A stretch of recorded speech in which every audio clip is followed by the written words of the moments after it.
Chapter 1. The field doesn't respond to what you think. It responds to what you emit. For years, you were taught to think positively, to repeat affirmations in the mirror, to declare your goals with conviction and believe that would be enough. That the universe is a machine that responds to what you ask for. That if you think good thoughts, good things will happen. That if you decree something forcefully, you'll attract what you desire. And yet here you are, surrounded by realities you didn't consciously choose, situations that don't resemble your dreams, patterns that echo stubbornly. Where's the mistake? Why, if you've affirmed so much, hasn't what you longed for manifested? Maybe it's not a mistake. Maybe you're just looking at the wrong map. The universe doesn't respond to your words. It responds to your vibration. And your vibration is not what you say out loud when you're feeling motivated. Your vibration is what you emit when everything has quieted down. It's the energetic state you carry silently when you're no longer performing, when no one is watching, when you take off the masks. That's the frequency that shapes the field. And it is from that invisible place that everything is being created. There's a truth that is both uncomfortable and liberating. You don't live what you want. You live what you are. And that being isn't defined by your public image or your New Year's resolutions. It's defined by the energetic frequency you sustain as your base identity. The field around you, the quantum energetic vibrational field, whatever you choose to call it, doesn't read your stray thoughts. It doesn't read your midnight hopes. It reads your coherence. It reads your internal alignment. It reads your vibrational truth. And here's the catch. Many times you think you're thinking positively, but you're still vibrating from fear. You say, I'm ready to receive love, but your field says, I don't trust that I'll be loved unconditionally. You declare, I'm manifesting abundance, but your energy screams, I'm not enough to sustain it. The universe doesn't respond to your voice. It responds to your field. And the field can't be fooled. Most people have been raised in a mentalist paradigm. They were told that the mind creates reality, that if you control your thoughts, you can control your life. But the mind is just a tool. It's not the command center. The true center lies deeper. It's energetic. It's vibrational. It's emotional. And if you don't learn to inhabit that space, you'll keep believing something external is blocking you, when in truth, it's your own vibration that's creating the obstacles that frustrate you. Think of it this way. If your vibration were music, what song plays when no one is in the room? What melody do you emit when you're not repeating mantras?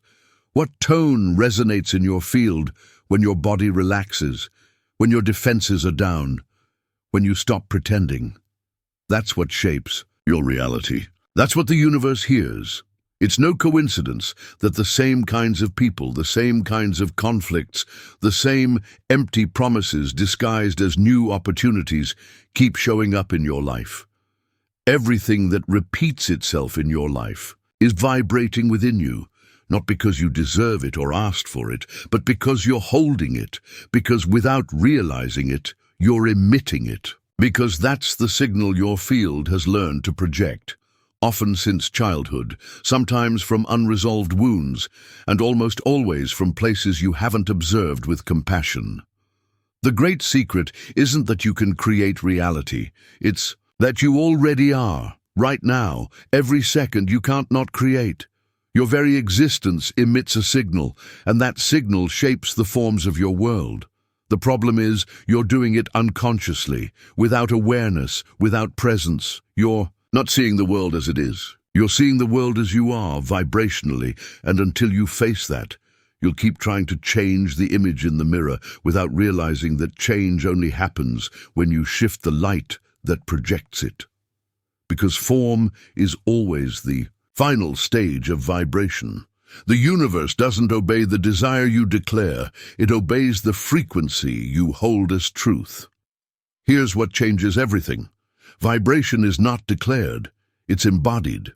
You can't force it, you can't fake it, You can repeat phrases all day, but if your body says something else, the field will respond to your body, not your mind. Because your energy doesn't move with empty words, but with authentic emotion. And authenticity needs no proof. It vibrates with its own power. So, what do you do with all this? First, stop lying to yourself. Stop pretending you don't know. Because you do know. Your body knows. Your silence knows. Your sleepless nights know. The thing is, you've learned to silence that voice in order to fit in, to survive, to avoid discomfort. But you're no longer here for that. You're no longer here to uphold a life that doesn't resemble who you truly are. You're here to remember that you are the source, not the channel waiting to be filled. So start with the simplest, deepest thing. Observe yourself without judgment. Stop. Close your eyes. Don't try to visualize anything. Just feel yourself. Ask honestly, what am I vibrating when I'm not trying to seem okay? And listen. Listen with your body, not your head. Listen to what your stomach says, what your shoulders say, what your chest screams in the middle of the night. There lies your true vibration. When you can name it, you'll have taken the first step toward real change. Because what is named in truth begins to transform. What is acknowledged stops operating in the shadows, and what is embraced ceases to control you. This book won't ask you to think pretty thoughts.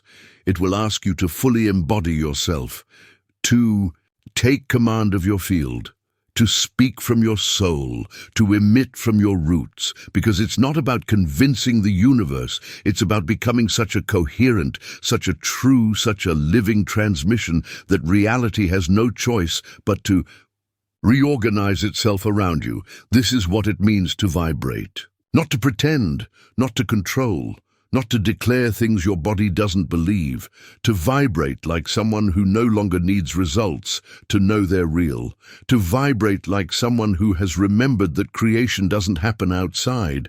It happens from within, and you, though you had forgotten, have always been the emitter. Chapter 2. You don't attract, you project.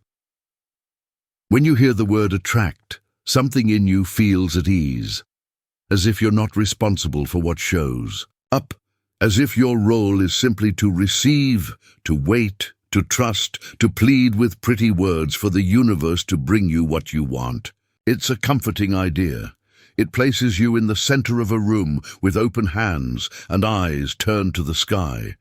But it's not real. It's an illusion disguised as spirituality. Because the truth, though less romantic, is far more powerful. You don't attract, you project. You're not waiting for something to come to you. You are the point of origin from which everything expands. The difference between attracting and projecting changes everything. To attract implies that something is out there, that you are incomplete, that something must come to fill the void. Projecting, on the other hand, recognizes that you are the source, that the reality you experience doesn't fall upon you, it rises from you. Nothing shows up by chance. Nothing happens simply because you thought it hard enough or repeated. An affirmation with enthusiasm. What shows up does so because it was already vibrating within you. Because your energetic field was emitting it like a steady signal, even if your mind didn't know it, even if your words said otherwise. This isn't a metaphor, it's a principle, and like every energetic principle, it works with mathematical precision. It doesn't matter whether you believe it or not. It doesn't matter whether you fully understand it. You're living it either way. Every repeated situation, every draining relationship, every obstacle dressed up as coincidence is the result of a sustained vibration, not a shallow desire, not a passing thought, but a deep internal transmission that has become your language. With the universe, the problem is you almost never know what you're projecting because you were taught to control what you think, but not to observe what you vibrate. You were trained to repeat affirmations, not to conduct vibrational audits. So you get frustrated. You wonder why it's not working, why you keep repeating the same cycles, why change seems to resist you. And the truth is, it's not resisting you, it's reflecting you. Reality isn't fighting you, it's showing you your internal transmission. As a total mirror, imagine this. You walk through life with a flashlight shining from your chest. You can't see it, but others can. That light doesn't respond to your words, it responds to your inner state. If that light is chaotic, confused, fragmented by unresolved fears and lack, the world around you will organize itself chaotically. Opportunities won't arrive, or they'll arrive and quickly vanish. Relationships won't hold, or they'll hold from a place of woundedness. But if that light becomes clear, steady, coherent with your deepest truth, then the environment responds. Not because it's listening to you, but because it recognizes you. When you project from your shadow, life becomes a replica of your unintegrated parts. When you project from your wounds, everything you see takes the shape of the pain you've refused to face. And this is the root of most blockages. You're not attracting unfair situations. You're emitting a signal that says, "This is what I believe I deserve." Even if consciously you deny it, even if you repeat the opposite in the mirror, it's uncomfortable, yes. It's easier to say I'm blocked than to say I'm projecting fear of being seen. It's simpler to say the universe isn't listening than to say my field is filled with a frequency I don't even recognize.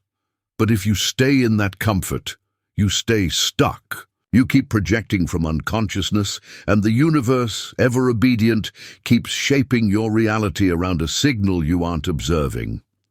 Then comes the next step. A radical, uncomfortable, but absolutely necessary question. What part of me is being projected in what I'm living right now? If you keep having the same argument in different relationships, what frequency are you sending into the field? If money disappears as soon as it arrives, what part of you is still vibrating in structural lack? If your body is screaming with symptoms, what emotional story has become chronic? Not to blame yourself, not to punish yourself, but to take back command. And taking back command doesn't mean shouting louder at the universe. It means adjusting the signal. Because projection doesn't shift with effort, it shifts with presence. You don't need to do more. You need to be different at your baseline frequency. And for that, the first step is to observe yourself without anesthesia, without spiritual makeup, without hollow phrases. Just you, standing in front of your field, asking yourself with sincerity, what am I emitting right now? The life you have is the life you project. And no, that's not a sentence, it's an opportunity, because if you're the one emitting it, you're also the one who can transform it. Not with magic tricks, with awareness, with real vibrational practice, with choices that don't just change your mind, but your field. Because the field responds to what you hold as truth, not to what you say you want. The universe doesn't move for promises, it bends to your coherence. Stop asking, stop waiting. Stop demanding things from the universe that you yourself are blocking with your unconscious frequency, and instead begin to embody the version of you that projects from memory, not from need, from expansion, not urgency, from the certainty that everything you see is born from what you carry within, that nothing comes to you without having been summoned, shaped, emitted by your deepest energy. Today, choose to observe your reality as a screen revealing your vibration, not to judge yourself, but to get to know yourself. And then choose to project from a different place, not from emptiness, but from the fullness that already lives in you when you stop lying to yourself. Because change doesn't begin when the universe answers. Change begins when your field stops emitting contradictions, and in that instant you don't attract, you transform. In Chapter 1, we learned that the universe responds to vibration, not thought. In Chapter 2, we broke the myth of attracting and revealed that what you experience is what you project. And now, in Chapter 3, we go deeper. The body. Because when the mind goes silent, the body speaks, and what it says is not a symptom, it's a vibrational truth. Chapter 3.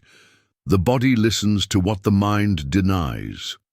There's something in you that never lies. No matter how much effort you put into convincing yourself that you're fine, that you've healed, that everything is under control, there's a part of you that cannot be manipulated by affirmations or positive speeches. That part is your body. Your body is the most honest channel you have, the most loyal messenger of your soul. And what it expresses through pain, tension, insomnia, chronic symptoms, or unexplained fatigue is not a mistake. It's a message. A physical reflection of an energetic vibration you haven't dared to face. A visible manifestation of an emotion you buried so deep that your mind forgot it, but your body didn't. Most people believe emotions are processed with the mind. That if they understand why they feel bad, that's enough to heal. That if they can put words to their trauma, the body will reorganize. But the truth is more complex.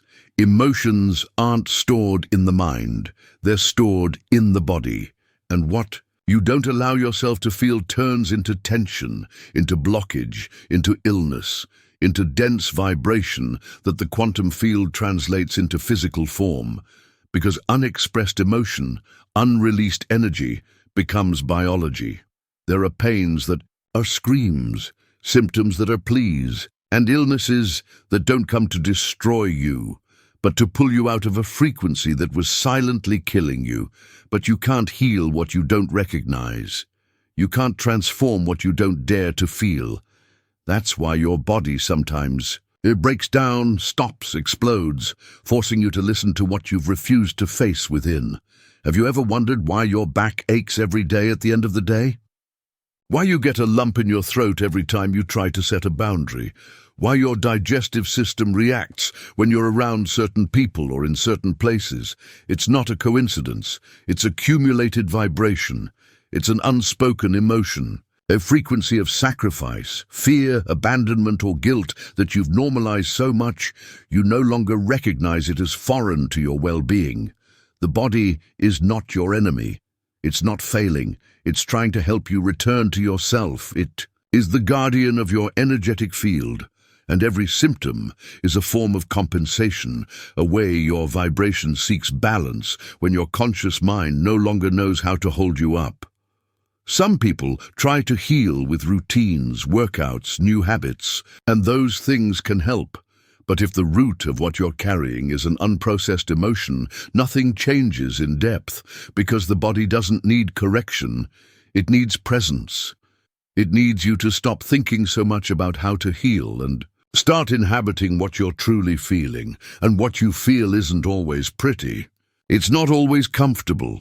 Sometimes it's ancient sadness, or rage you never got to express, or a fear so old you've mistaken it for your personality. But the body knows. The body never forgets. And when you finally allow yourself to feel without judgment, without running, without denying, something softens, something rearranges, not like magic, like coherence. Coherence means that what you think, what you feel, and what you do are no longer at war, that your words no longer contradict your energy, that your mind no longer overrides your emotions. And when that happens, the body responds, because the body doesn't need perfection, it just needs truth. Your biology doesn't expect you to be enlightened, it expects you to be honest. That's why, so often, the true act of healing isn't about doing something, it's about stopping your escape from yourself, sitting in silence, breathing, and saying with your body, "Here I am, I'm willing to feel whatever is necessary to return to my center."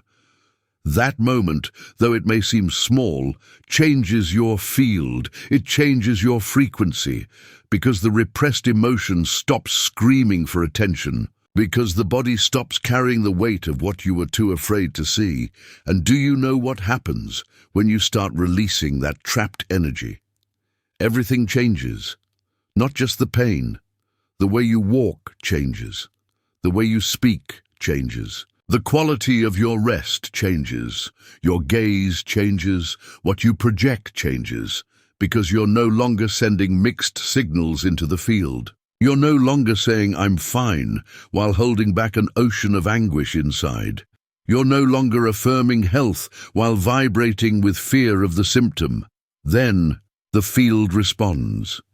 Because your vibration has become one single thing: authentic, coherent, clear, and when that happens, the body rejoices, and so does reality, because there is no longer fragmentation between what you are and what you live, because there are no more interferences in your energetic signal, because finally you've remembered what was always there. Your body doesn't break, it protects you. Today, don't rush to find the next technique. Don't try to change anything outside. Sit with yourself, close your eyes, and feel. Ask your body, "What are you trying to tell me that I still don't want to hear?" Then place your hand where it hurts, not to heal it, to listen to it, and let it speak, because what you call pain might be the doorway to your deepest liberation. Chapter 4. Coherent Emotion as a Universal Language. There are languages written with letters, symbols, sounds. There are dialects learned with effort, through books, through repetition. But there is also a language that isn't taught in any school, that isn't spoken with the mouth, and that can't be translated into words. It is a language so ancient, it predates speech, so precise it leaves no room for misunderstanding, and so powerful it can shape matter without any physical contact. That language is coherent emotion, and it is the language the universe understands without you needing to speak. This language doesn't need words to shape reality. It doesn't require positive phrases or declarations shouted to the sky. It only requires one thing: vibrational coherence. When what you feel, think, and do are aligned, without internal contradiction, your field becomes a pure emission. And when the emission is pure, reality responds without delay, without conflict, without noise. Not because you've manipulated the universe, but because you've become one with it. Most people live in states of energetic fragmentation. They smile on the outside, but tremble on the inside. They say they trust, but vibrate with suspicion, fear, and control. They affirm they are worthy, but their cells still resonate with the belief that they must prove themselves, sacrifice, or compete to receive anything. That contradiction, that internal incoherence, is what distorts the field. It's what blocks. It's what prevents reality from flowing as a clear reflection. It's not that the universe isn't listening. It's that it hears what you truly vibrate, not what you say. It listens to your energetic tone, not your spiritual monologue. It listens to your sustained emotional state, not your morning affirmations. That's why the principle isn't declare what you desire, but rather sustain the emotion that represents it. You don't attract what you say you want. You manifest what you're already vibrating as a stable truth. And here is the key that changes everything. Coherent emotion is not fake emotion. It's not about forcing yourself to feel gratitude when you don't. It's not about saying "I'm at peace" while you're fighting a war inside. Pretending to feel only creates more disorder. Because your body knows you're acting, your field records it, and the universe detects it, not out of punishment, but due to vibrational precision. So what does it mean to be emotionally coherent? It means inhabiting what you feel with presence without judgment. It means allowing yourself to feel anger if what you feel is anger, sadness if what's present is sadness, but not staying there. Recognize it, move through it, and then consciously choose a new emotion to sustain as your base, not as a mask, but as an anchor, not as denial, but as vibrational evolution. Some believe that only positive emotions create reality. That's not entirely true. All emotions create. What changes is the kind of reality they create. Sustained anger creates conflict. Chronic sadness creates stagnation. Prolonged guilt creates repeated pain. Not because the emotion is bad, but because it becomes the base signal of your field. And the field always responds to what is, transmitted with the most strength, not with the most logic. Now look at this. When a coherent emotion enters the body, everything changes. Your breathing changes, your posture changes, your tone of voice changes, the way you make decisions changes. You're not faking confidence, you're embodying it. You're not wishing for peace, you're living in it. That is coherent emotion. The one that doesn't need validation because it already vibrates as truth. The one that doesn't need results to be sustained because it is an emission, not an expectation. Think of someone who breathes calmly, who walks with presence, who speaks from a grounded center. That person can be completely silent and still shift the energy in a room, not because they're special, but because they're emitting from a coherence that many have forgotten. They're not trying to convince anyone. They're simply being a clear frequency. And that clarity reorganizes everything.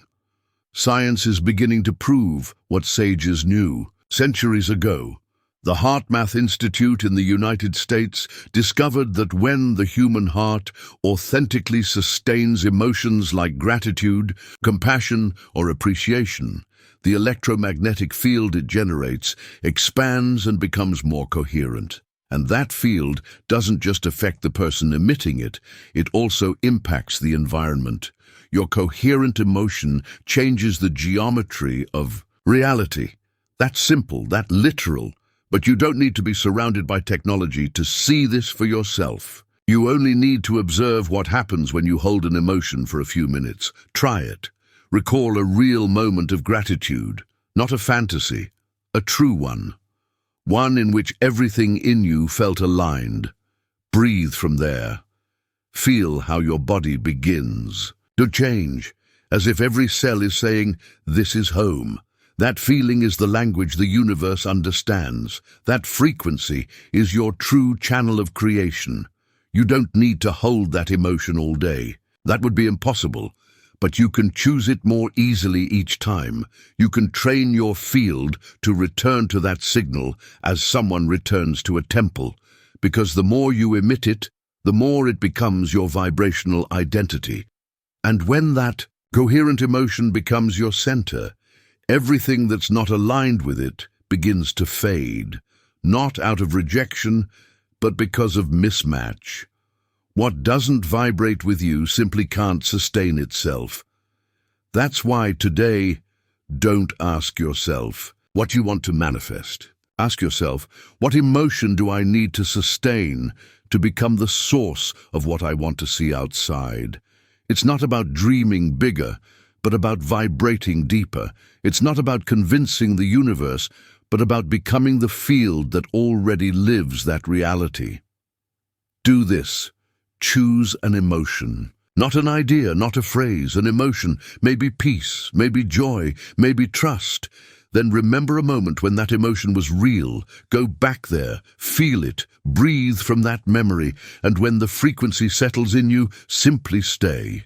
Without asking, without acting, just vibrate. Because the universe doesn't respond to effort, it responds to energetic truth. And a coherent emotion is a truth that no longer needs to be explained. This is the most powerful language you can speak, the purest, the clearest. Because when your vibration stops being a confusing mix of contradictory emotions and becomes a stable, firm, and felt signal, there is no field that doesn't respond. There is no reality that doesn't bend. There is no transformation that doesn't begin. What you say holds power, but what you feel as true creates worlds. We now enter Chapter 5, and this one is crucial to the journey. Up until now, you've understood that it's not about thinking, but about vibrating. That you don't attract, you project. That the body doesn't get sick for no reason. It speaks what the mind silences. That when you sustain a coherent emotion, you create effortlessly. Now we take a deeper step. What you see in the world is not what it is. It's what you are being as you observe it. Chapter 5. The Inner Observer. Change the one who sees, and what is seen changes.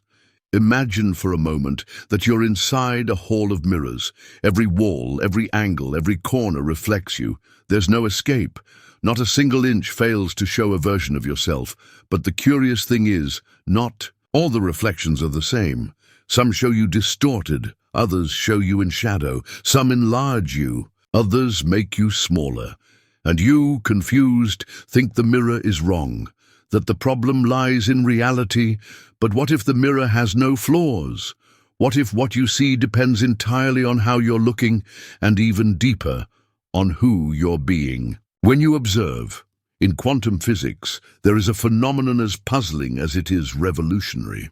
The famous double-slit experiment shows that a light particle can behave either as a wave or as matter, depending on whether or not it is being observed. In other words, matter behaves differently when someone observes it, not when someone touches it, not when someone desires it, when someone observes it, but not just any kind of observation. What changes the outcome is not surface-level attention, but the inner state of the observer. This isn't just physics, it's embodied spirituality, because it tells you something beyond theory. Your reality doesn't behave the same if you are not the same. The world changes not because things change, but because you do. What you see is not independent of you. What you see is an extension of your frequency as observer. So, if you're anxious, the world feels urgent. If you're judgmental, everything you see is wrong. If you're in scarcity, reality seems full of what you lack. But if you're aligned, present, rooted in a deep truth, the world opens up, doors appear, signs intensify. Not because the world changed, but because you became someone else by looking at it. Have you ever noticed how the same situation can feel completely different depending on your inner state? A silence can feel uncomfortable or sacred. A look can feel like a threat or tenderness. An opportunity can feel like chaos or a miracle. The event is the same. The observer is what has changed, and therefore, what is seen changes too. This principle isn't just to be understood, it's to be embodied. Because until you integrate it, you'll keep believing you're a victim of what you see, without realizing that everything you see is a projection of your point of view. Changing your perspective is not an intellectual act. It's a vibrational reconfiguration. It's returning to yourself. It's letting go of the character that reacts and embracing the soul that chooses how it wants to observe reality. And you know what's the most powerful part? That you don't need to change the world. You just need to change the place you're observing it from. It's not about pretending to be optimistic or denying what hurts. It's about inhabiting a different vibration when you look at it. For example, you can see your financial situation from fear or from possibility. You can look at a conflict through your wounds or through compassion. You can view your body through criticism or through gratitude. What you choose doesn't just affect how you feel, it literally shapes what happens next. The observer is not innocent. The observer is a creator, and you, even if you've forgotten, carry that power in every cell. You've been trained to see through judgment, urgency, and comparison, but you can also learn to see again from the soul. And when you do, what is seen reorganizes. This means that in every moment you have a sacred opportunity, not to control what happens, but to decide who you are being as you observe it. Are you the one who sees from the wound or from awareness? The one who sees from trauma or from choice? The one who sees from reaction or from integrated vibration? Try it. Today, choose one situation that normally triggers you, a conflict with someone, an unresolved issue, a scarcity that weighs you down, and look at it differently, but not with your mind. First, change your state. Breathe. Inhabit a higher emotion. Then look again. and notice what shifts in you, and by reflection, what shifts in the situation. Because when you change the observer, you inevitably change the observed.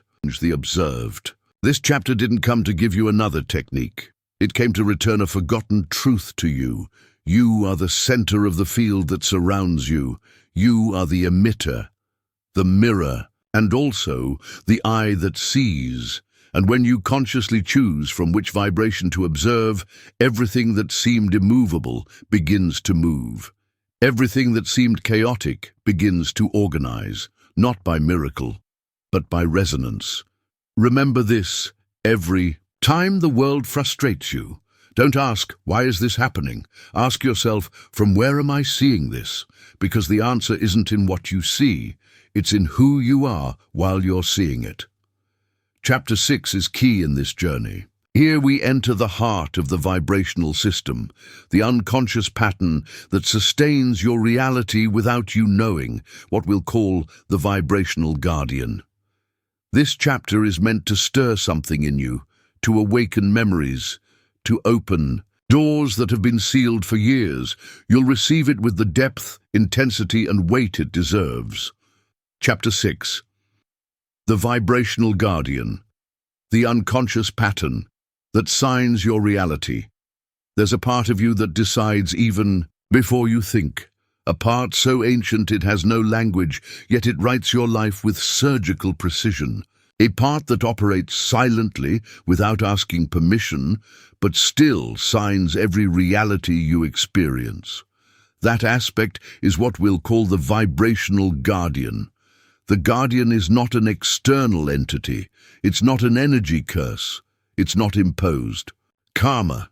It's a deeply embedded internal pattern that lives in your energy field as a base frequency. It is the root of your emission, the tone you vibrate with, even when you believe you're calm. It's what decides, without asking, what you're allowed to live and what you're not. And here's the most disconcerting part. That pattern wasn't created by your adult self. It was formed by the child you once were, and not by what you lived, but by what you felt when you lived it. Because the vibrational guardian is born when your system decides that protecting you is more important than expanding you.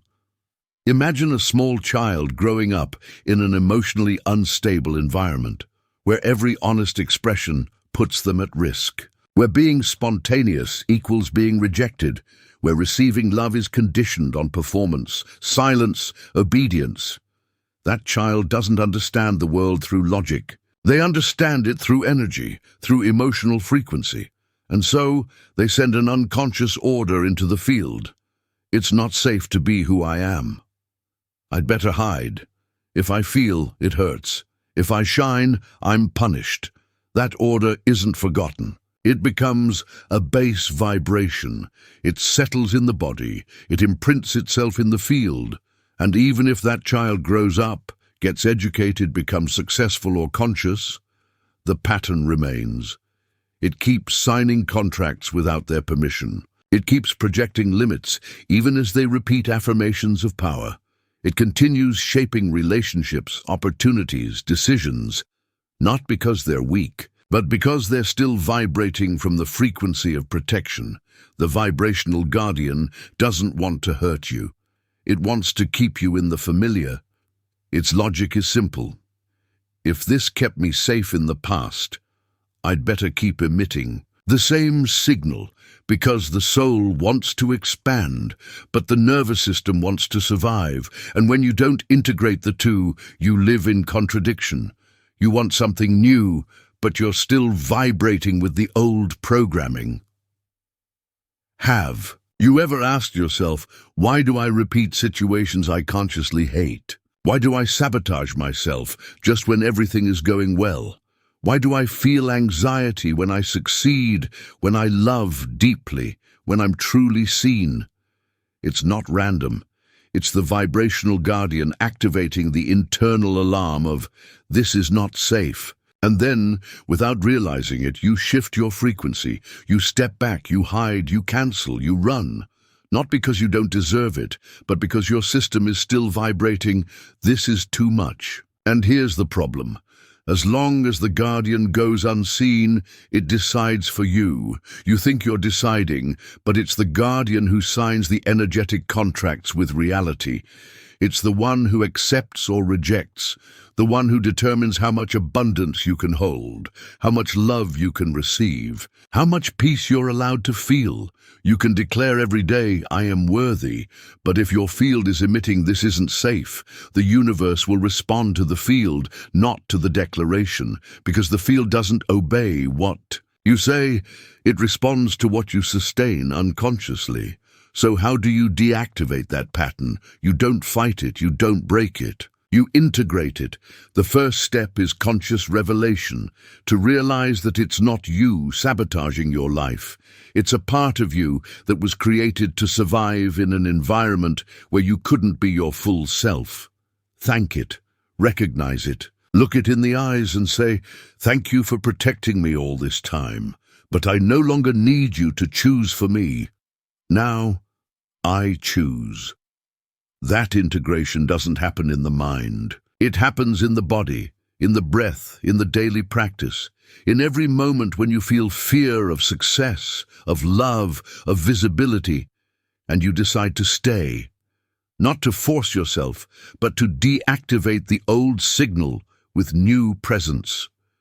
Presence is the only frequency the guardian cannot resist, because the more present you are, the truer you become. And in truth, there is no place for the old pattern. Want to know who your vibrational guardian is? Look at the areas where self-sabotage shows up the most, the situations you most desire, but struggle with the hardest, the emotions that destabilize you, the decisions you always delay. There it is, not as an enemy, but as a clue, as a hidden code. As the password you once needed to survive, but that no longer serves you to truly live. Many carry it their entire lives without knowing. They keep reading books, doing rituals, repeating mantras, without real results. Because nothing works. If your guardian is emitting a frequency that contradicts your desire, internal incoherence blocks the field. The universe doesn't punish, but it does wait for order. Today, I invite you to do something radical. Sit with yourself, in silence, with your eyes closed, and ask this question, not with your mind, but with your body. Who has been signing my energetic decisions until now? Listen for the answer without rushing. Maybe it comes as a memory, maybe as a sensation, maybe as an emotion you thought you'd forgotten. Don't judge it, just look at it. And say, with firmness and love, "Thank you, but from now on, I choose." The frequency. From that moment on, true change begins. The field reconfigures, the vibration aligns. The guardian doesn't disappear, but it recognizes you as the new center. And when the center changes, reality can do nothing but follow. Excellent. We now enter one of the most transformative chapters of the vibrational journey. The mirror. Not the one you use to see your face, but the one that shows you your soul, even when you don't want to look.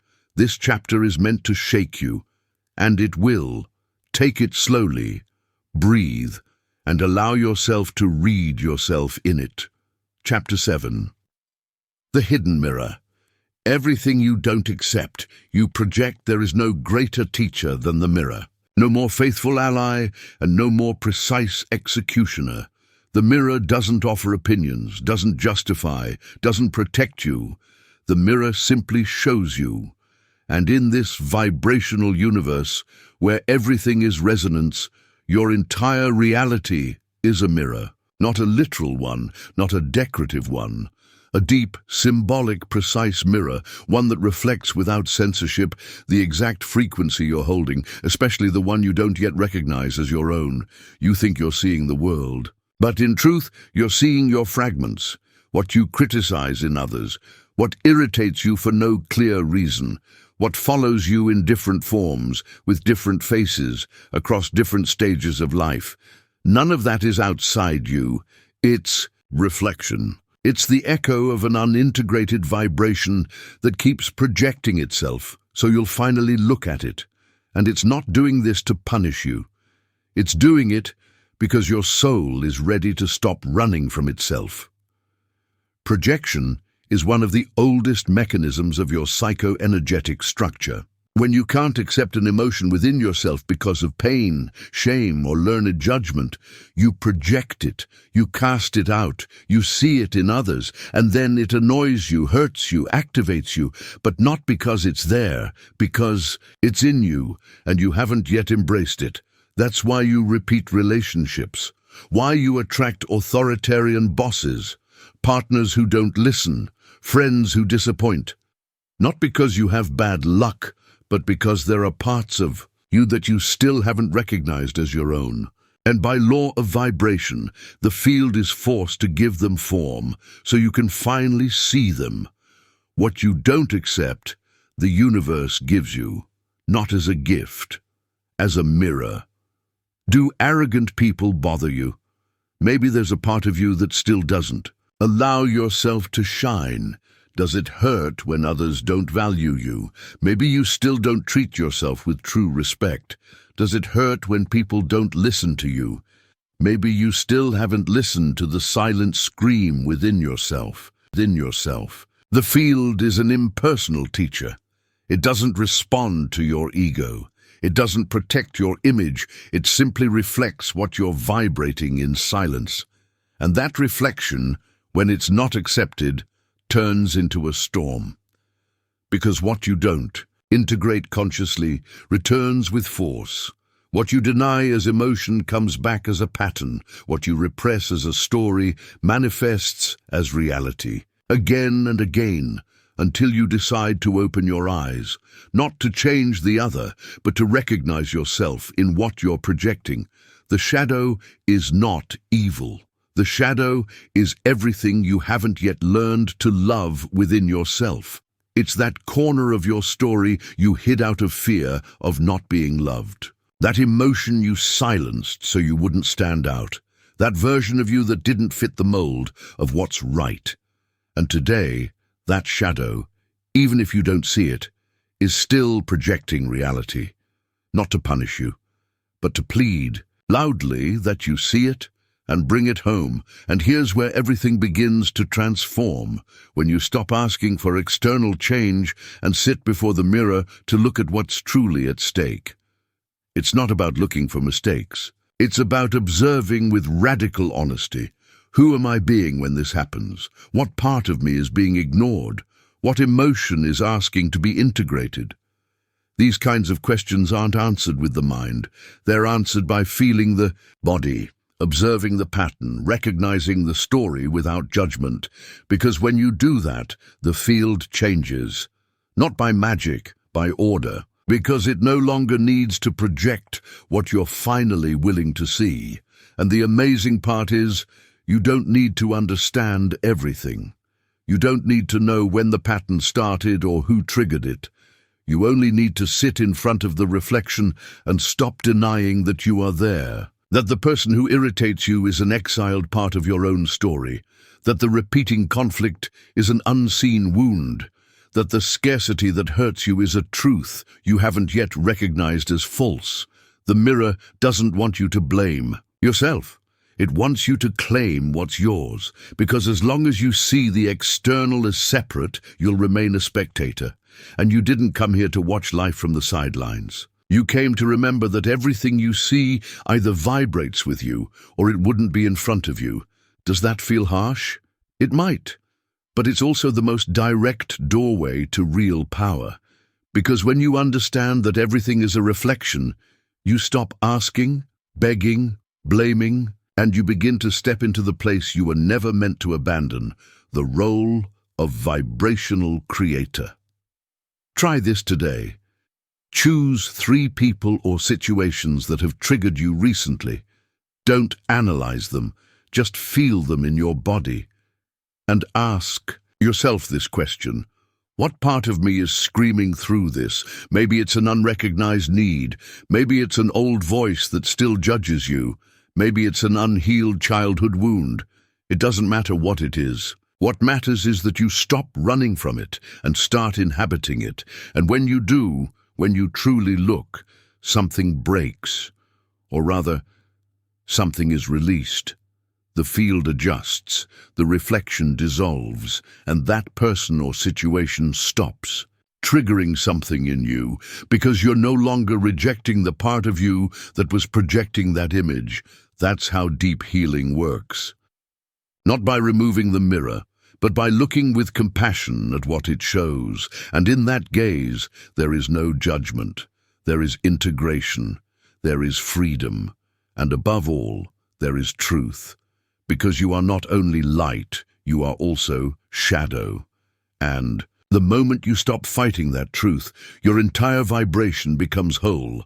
And when you are whole, when you no longer fragment yourself, when what you see no longer scares you because you've embraced it within, then, and only then, the world stops reflecting your wound and begins to reflect your expansion. Chapter 8. Visualizing without need. Creating without begging. Once upon a time, there was a child who closed his eyes to escape, though he didn't know it yet. His house wasn't a home, but a place where surviving was a silent routine. While his parents argued in the kitchen or the lights went out due to unpaid bills, he would open a wrinkled notebook and begin to draw. But he didn't draw to entertain himself or to impress or even out of boredom. He drew because it was his sacred act. On those pages appeared whole worlds, scenes of peace, places that didn't exist outside, but inside him had color, sound, texture. Sometimes he drew a house, with large windows and tables full of food. Other times, he drew himself with laughing friends, with a mother who hugged him without judgment, with a father who told him he was enough. He didn't know why, but as he drew, he felt it was real, not just on paper, not as a dream, as a certainty. And every time someone tried to tell him it was pure fantasy, something inside him lit up, as if a very ancient voice, not quite his own, whispered, "You're not imagining, you're remembering." As the years went by, that child stopped drawing. The notebook got lost in a move, and life became urgent. There was growing up to do, responsibilities to meet, boxes to check, expectations to fulfill. He learned to dress properly, to respond with logic, to think in terms of goals, to structure plans. At some point, he heard about creative visualization. It sounded familiar, closing your eyes and seeing a different future. Somehow, that felt like home. He started doing it. He would sit every night to imagine what he wanted: a better life, a new job, a stable relationship, health, money, peace. He visualized with effort. He searched for precise images, listened to audio tracks, repeated affirmations, but something didn't feel right. No matter how much he visualized, it didn't feel like his. There was an invisible distance, a sense that what he desired was still just an image, hanging far beyond his reach, as if a glass wall separated him from it, and over time, visualization became just another task, something to do, not something to inhabit. He closed his eyes not to feel, but to try harder to attract. And every time he opened his eyes after the exercise, what he felt was frustration. Why isn't it happening? Why isn't it arriving? Why am I still the same? Without realizing it, what once was a sacred act of remembering had become a plea disguised as a technique. And the universe, which doesn't respond to words or formulas, but to the baseline vibration behind everything, simply obeyed. Not what he said, but what he truly held in his body as he said it. Because what he held, even if he didn't admit, it was urgency, lack, doubt, and the quantum field, which doesn't punish or reward, it only reflects, kept mirroring that vibration back to him again and again. This is what no one teaches you when they talk about manifestation. It's not about imagining something big and repeating it until you believe it. It's not about writing it down 100 times or smiling at yourself in the mirror. It's not about putting a picture on your phone background or hanging quotes on the wall. True visualization, the kind that moves fields, bends matter, reorganizes the entire universe, is not mental. It's vibrational, and it happens not when you say, "I want this," but when every cell in your body vibrates as if it were already true. That's not dreaming. That's remembering. That's not wishing. That's embodying. Desire from need is noise. It's an alarm saying, "I don't have this, but I want it." And that's what the universe hears.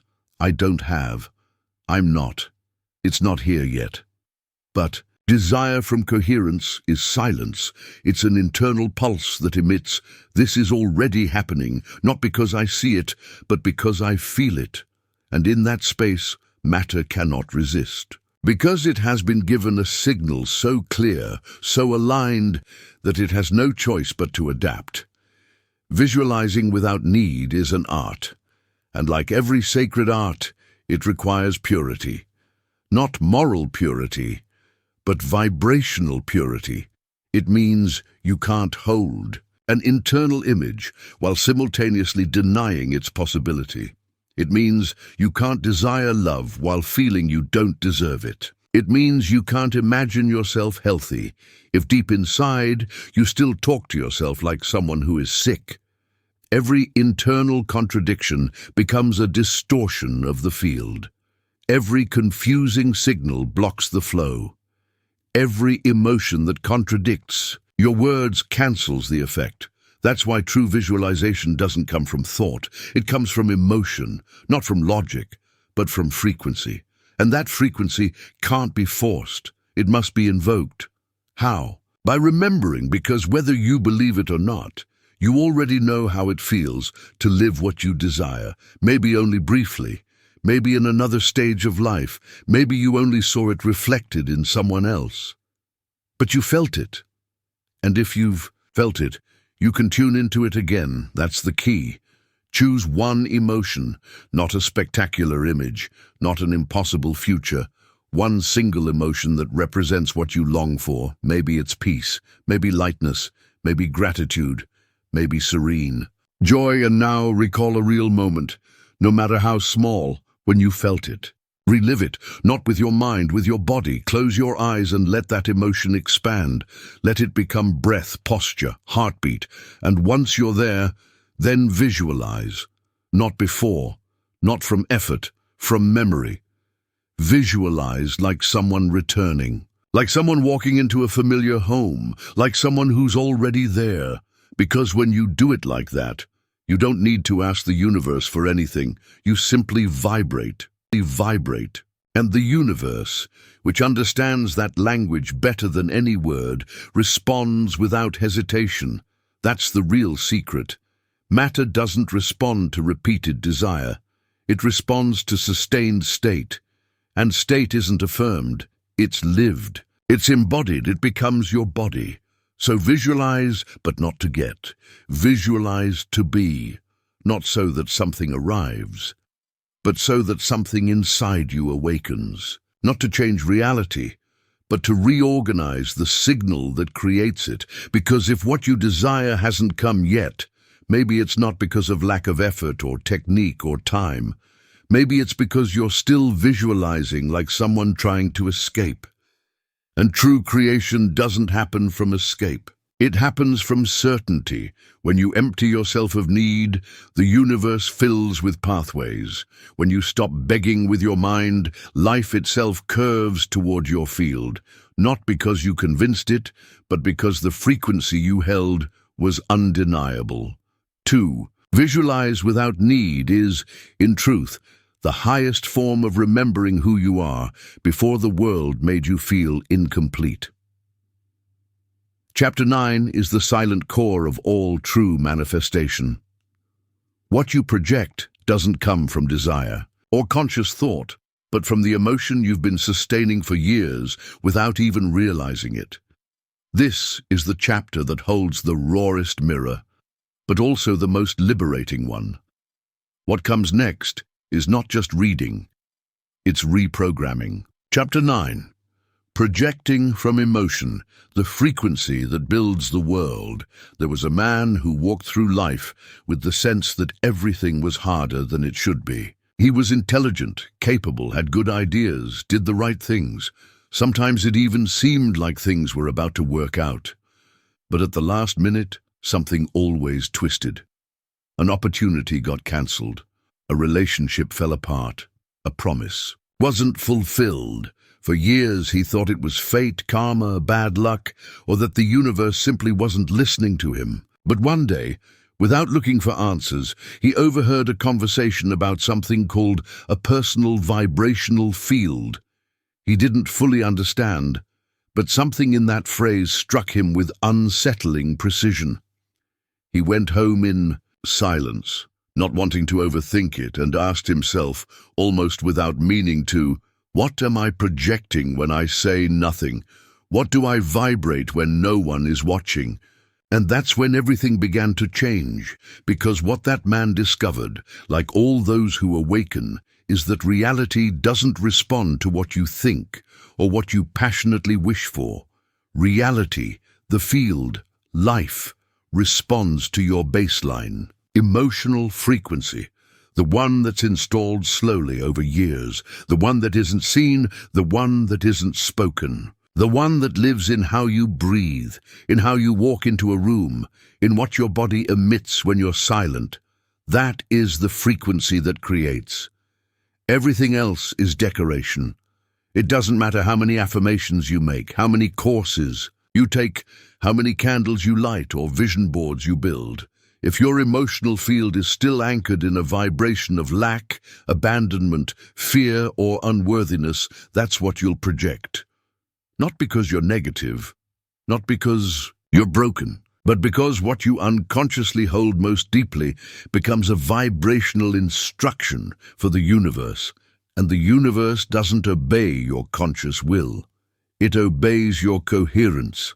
This is the most common mistake among seekers, thinking that positive thinking is enough, believing that if you say, I am abundant, the world will start reflecting it. But if your base emotion, when you say it is doubt, anxiety, or need, then that's the true instruction, because thought is information, but emotion is energy. And energy is the language that organizes matter. That's what the man understood. What was blocking his life wasn't some external enemy. It was an internal frequency, repeated since childhood, a vibration of, I have to work hard to deserve anything. An emotion of not being enough, learned long before he had words to name it. And that emotion, carried for years like a stone, in his pocket without noticing, was what the field was reading. It was what the world was responding to.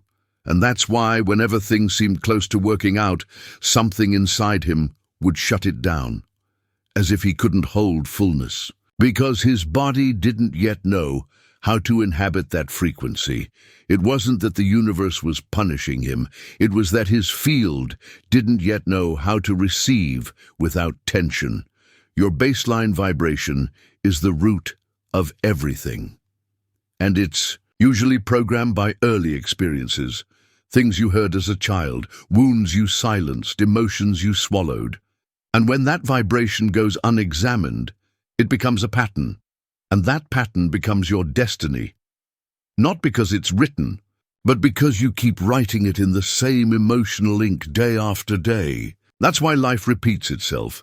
Not because you don't know what you want, but because you haven't changed the place from which you're wanting it. And here's the powerful part. You don't need to understand your whole past to shift your frequency. You just need to be brutally honest with yourself. Stop, breathe, and feel what emotion lives in you when you're not doing anything, when you're not performing, when you're not trying to convince yourself of anything. Maybe it's an old sadness. Maybe it's a thick loneliness. Maybe it's a silenced rage. It doesn't matter what it is. What matters is that you acknowledge it, because once you see it, it no longer operates in the dark. And everything you stop unconsciously sustaining loses its power over your reality. Then yes, you can choose a new emotion, but not as an imposition, not as a mask. Choose it like someone who turns on a new lamp, knowing they've walked in the dark for years.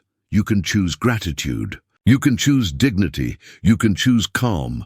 But don't fake it, feel it, remember it. Find a moment in your life when you felt it, even if it was brief. And hold that emotion for a few minutes. Breathe it, inhabit it. Not as a wish, but as a vibration, because that's what the field needs. A new signal, steady and coherent. And if you do that, if you manage to hold a different emotion for long enough, you'll see how the world starts to respond differently. Not by magic, by vibrational coherence. People will change how they treat you. Opportunities will appear where there were once obstacles. Matter will reorganize itself effortlessly. Because you stopped projecting the old pattern. Because your new emotion started writing a new story. Because your body learned to live in a frequency it had only known as a promise, and now began to inhabit as truth. And it's there, in that moment, where everything starts to move without you having to push it. Because the universe doesn't need you to scream what you want. It just needs you to stop emitting what you no longer are. And when that happens, the field has nothing left to do but mirror you with precision. Because that's what reality does. It reflects your internal state, without judgment, without pause, without error.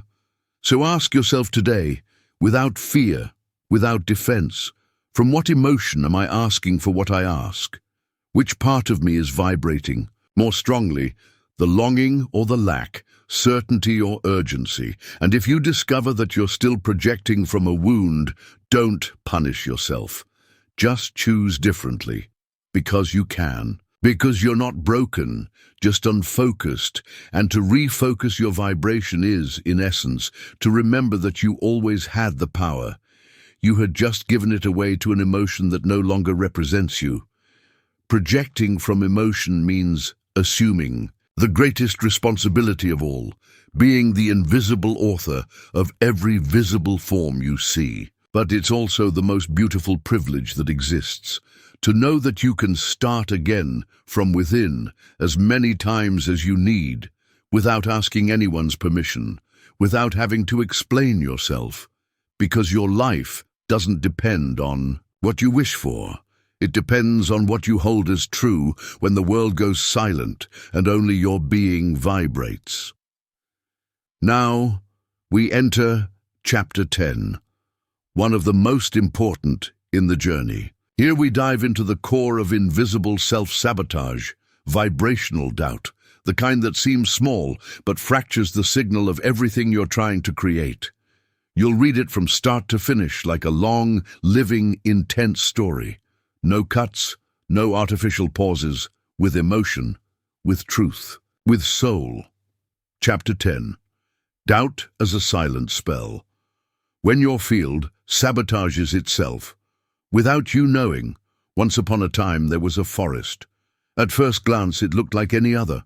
Tall trees, tangled roots, damp dirt paths. But this forest held a secret that very few knew. It didn't respond to maps, compasses, or flashlights. It didn't obey those who shouted or those who searched in desperation. This forest only opened its paths to those who walked with certainty. If someone entered full of doubt, the forest would close in, as if the trees moved to confuse them. Those who doubted got lost, not because the forest was cruel, but because a confused vibration altered the invisible map that only revealed itself to a clear frequency. It was said that at the heart of the forest lived a luminous fountain that could answer any question, grant any vision, open any door, but only those who knew they would reach it ever did. Not those who merely wished for it, not those who hoped, only those who remembered. That's exactly how the quantum field works.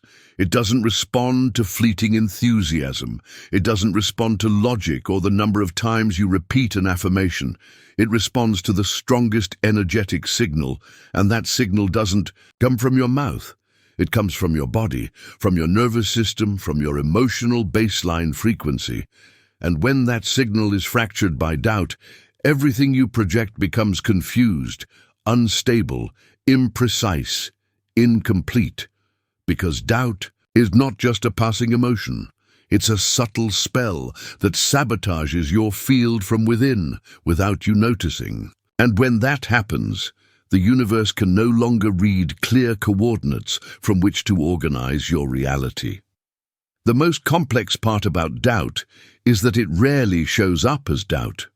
It almost never appears as, "I don't believe I can." Sometimes, doubt disguises itself as prudence, sometimes as humility, sometimes as critical thinking, sometimes even as spirituality.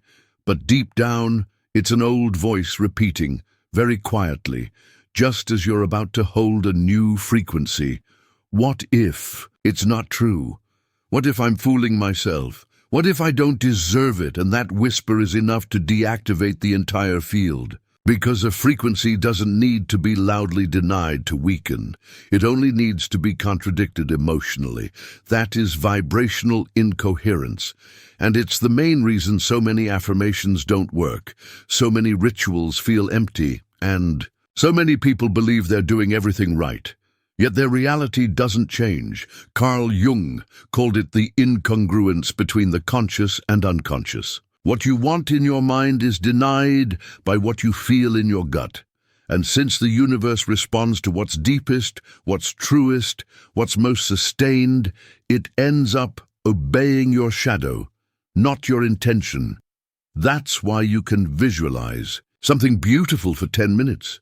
But if during the other 23 hours and 50 minutes of your day you hold emotions that contradict that vision, what will the field reflect? What you vibrate most consistently? What holds more coherence? And if your doubt vibrates louder than your affirmation, you already know which one wins. And no, this is not about becoming perfect. It's not about never feeling fear again. It's not about eliminating every insecurity. It's about doing the bravest thing a creator can do, seeing their own contradiction without disguising it. Recognizing the doubt, naming it, exposing it, bringing it out of the basement of the unconscious, because as long as that doubt stays hidden, it will be your true vibrational architect. And that is what you're projecting, even if you try. Hard to say otherwise. Doubt is not innocent. It's a frequency that interrupts the pulse of creation. It's like writing a beautiful spell and crossing it out at the end. And when you repeat that day after day, when you build and sabotage in the same breath, the field can't organize your reality. Not because it doesn't love you, not because it doesn't hear you, but because it can't read a signal that changes tone every second. What's divided inside, fragments outside. What doesn't sustain its vibration in coherence cannot take form in the physical world. The ancient alchemists spoke of the double fire. It was their name for this phenomenon. They said that when fire heats and cools at the same time, it prevents transmutation. Gold cannot form, the stone cannot be purified, the shape cannot be revealed, and the same happens with you when you hold an intention and a doubt at the same time. Your inner fire dims, even if outwardly you act as though everything is fine. So, then what to do? It's not about eliminating doubt, but integrating it. Not about silencing it, but listening to it with such honesty that it dissolves on its own. If today you're affirming, "I am abundant," but deep down you feel you don't deserve it, write that too. Write it with your full truth. I want abundance, but I'm afraid it won't come.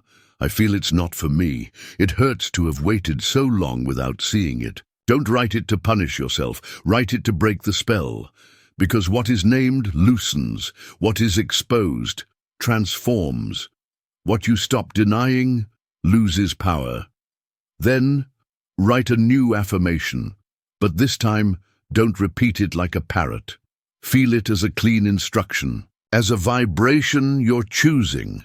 Not because you hold it perfectly, but because you're willing to walk toward it. Say it firmly, even if only in silence. I am learning to vibrate in abundance, and each day it feels more natural. That is truth. And truth has power, more than any forced decree. When you clear doubt from your field, the path appears, like in the forest, not because the world changed, but because finally your signal is clear. Finally, your frequency doesn't contradict itself. Finally, there is a vibrational direction the universe can follow without getting lost. Doubt is not the enemy. It's just a test of focus. And when you stop walking divided, everything that once seemed impossible begins to manifest with a kind of ease that once felt like magic. But it's not magic, it's energetic precision. So today, don't ask for more. Don't push yourself to project something new. Just do one thing: observe your vibration with radical honesty. Ask yourself where along the path you've been walking with one foot forward and the other pulling back. And when you find that doubt, don't reject it. Thank it. Because it came to show you where your field still needs alignment. And in that moment, without effort, without acting, without urgency, a new signal will begin to form. A signal that is clear, sharp, powerful, and the universe, as always, will respond with the same precision with which you choose to vibrate. Chapter 11. The Return to Center. Stop seeking. Because you already are. Everything. There was a moment, though, you may not clearly remember it, when you stopped inhabiting yourself. It wasn't a conscious decision. No one told you, abandon yourself. No one taught you how to forget who you were. But it happened. Maybe it was when you were a child and your laughter wasn't well received. Maybe when you showed your light and someone called it too much. Maybe when you felt something deeply and they told you it's not a big deal.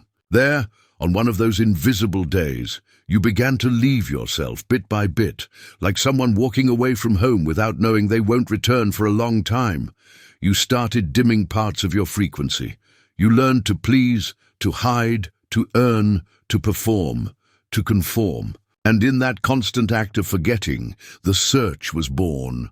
And the search became your life. You searched outside for what you once felt inside. You searched for signs, gurus, answers, books, promises. You searched to heal. You searched to attract. You searched to understand. Sometimes you thought you found it, but soon everything began to shift again, as if the center escaped just when you were about to reach it. As if there was always one more step, one more technique, one more sign, and without realizing it, you began to live like someone chasing their own shadow, believing that one day they would catch it. But now you're here, and something in you knows it. There are no more steps to take, not outward, because the journey was never linear, the journey was circular, and you've arrived at the same place where you began, yourself. But now with open eyes, now with conscious vibration, now with your soul ready. This is not the end of the book. It is the beginning of your embodied vibration. This chapter doesn't teach you anything new. It reminds you of what you hid beneath all the techniques. You are the center. You are the power. You are the cause of every form. What you once searched for in rituals, affirmations, or meditations is already inside, not as theory, but as active field. All that was missing was silence. All that was missing was integration. That's why, today, in this moment, it's not about doing more. It's about being more you than ever before. It's about no longer pretending you need something to arrive, because now you know that everything you're truly able to hold is already vibrating in your field. Matter isn't waiting on your desire.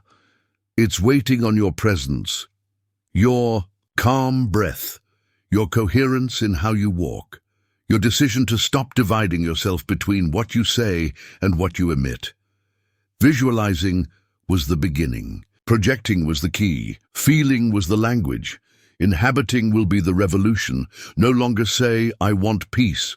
Vibrate like someone already living in it. No longer say, I want love.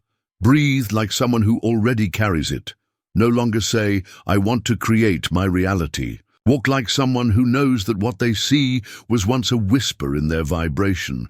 Close your eyes for a moment, not to imagine, not to visualize, just to feel. Feel how your field begins to organize itself when you stop demanding from it, when you stop forcing it, when you simply inhabit it. Feel how your breath settles when you're no longer searching for answers, how your spine aligns when you're not waiting for validation. How the universe begins to move effortlessly because you stopped emitting interference. That is the new frequency. It's not about attracting, it's about holding your inner state with such deep love that the world can no longer ignore it. It's about knowing there's nothing more to reach, no more techniques to master, only one truth to breathe. I already am. And because I am, I vibrate. And because I vibrate, I align. Now understand this with every part of your being. You are not here to seek miracles. You are here to be the channel through which they happen. And the miracle is not that something arrives.